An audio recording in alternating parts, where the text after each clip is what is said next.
ভিন্ন রকম একটা আচারের রেসিপি নিয়ে হাজির হয়ে গেলাম। এই আচারটি একবার তৈরি করে দেখেন, সারা জীবন আপনার মুখে লেগে থাকবে আর রেখেও খাওয়া যায় সারা বছর। ভীষণ মজা, একদিন ট্রাই করবেন ইনশাল্লাহ। আর এই আচারটা বানানোর জন্য আম কিন্তু আগে থেকে একটু প্রসেসিং করতে হয়, না রোদে দিতে হয় না বা আপনার ফ্রিজেও রাখতে হয়। তার জন্য নতুন একটা কৌশল অবলম্বন করতে হবে।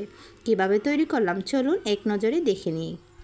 আমি এখানে ছোটো সাইজের জাস্ট ছোটো ছোটো আমগুলি, এটা দেশি আম, একেবারে কুচি কিন্তু ভীষণ টক। এটাকে আমি একটা পলিথিনে ভরে 2 দিন রেখে দিয়েছিলাম, ফ্রিজ ছাড়া নর্মালি। 2 দিন রাখার পরে ভিতরটা একটু লাল লাল হয়ে গেছে এবং বাহিরটা শক্ত, ভিতরটা লাল লাল আর ভীষণ টক। আমি এবার নাইফের সাহায্যে সুন্দর করে এটাকে ছিলে নিব।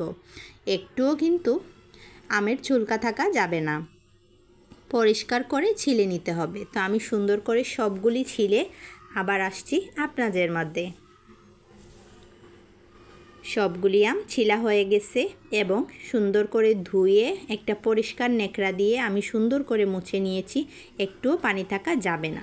এবার একটা নাইফের সাহায্যে আমি আমটাকে অর্ধেক করে নিব এবং আটিটা বের করে একটা আমের অর্ধেককে 3 ফালি, মানে একটা আমকে 6 ভাগ করে নিব।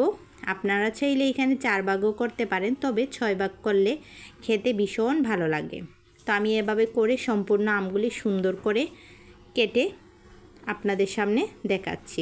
কাটা হয়ে গেলে অবশ্যই আপনারা ফ্যানের নিচে 1 ঘন্টা রেখে দিবেন, তাহলে গা থেকে পানি একেবারে ঝরঝরা হয়ে যাবে এবং একটু শুকনা শুকনা ড্রাই হয়ে যাবে। এতে রোদে দেওয়ার ঝামেলা ছাড়া এবং ফ্রিজে রাখলে অনেক দিন থাকবে। যাদের বাসায় রোদ আসে না আপনারা এটা ট্রাই করতে পারেন। এবার চলে গেলাম সরাসরি রান্নাঘরে। একটা কড়াই নিয়ে নিয়েছি আর এখানে নিয়েছি 4 টেবিল চামচ আস্ত 5 ফোড়ন। আমি একটা কড়াইয়ের মধ্যে দিয়ে লো আছে সুন্দর করে এটাকে ভেজে নিব। বেশি হাই হিট দিলে কিন্তু 5 ফোড়ন পুড়ে গেলে তিতা হয়ে যাবে এবং আচারের কালারটাও নষ্ট হয়ে যাবে। তো দেখুন 2 মিনিটের মধ্যেই ধোয়া ধোয়া উঠতেছে এবং সরিষাগুলি ঠাস ঠাস করে ফুটে উঠতেছে। ফোড়নগুলিকে নামিয়ে সুন্দর করে শিলপাটাতে বেটে নেবেন বা ব্লেন্ডারেও বেটে নিতে পারেন।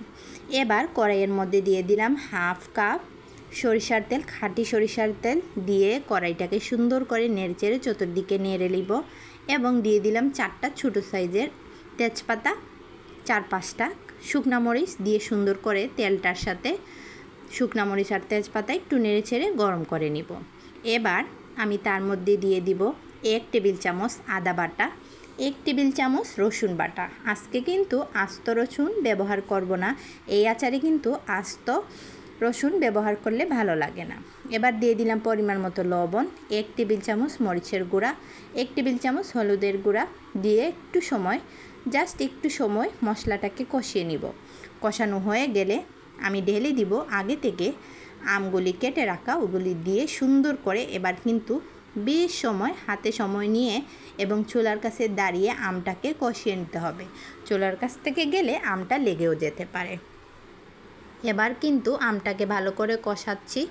আর এই রকম আচার যদি আপনারা বানান তাহলে রোদে দেওয়া ঝামেলাই 1 বছর রেখে খেয়ে ফেলতে পারবেন। আমি কিন্তু এখনও 5 ফোড়ন দেই নাই, এখন দিয়ে দিব 1 টেবিল চামচ 5 ফোড়ন দিয়ে আমের সাথে ভালো করে মশলার সাথে সুন্দর করে কষিয়ে নিব। আর বাকি 5 ফোড়নটা আমি লাস্টে ব্যবহার করব, তাহলে গ্রানটা থেকে যাবে।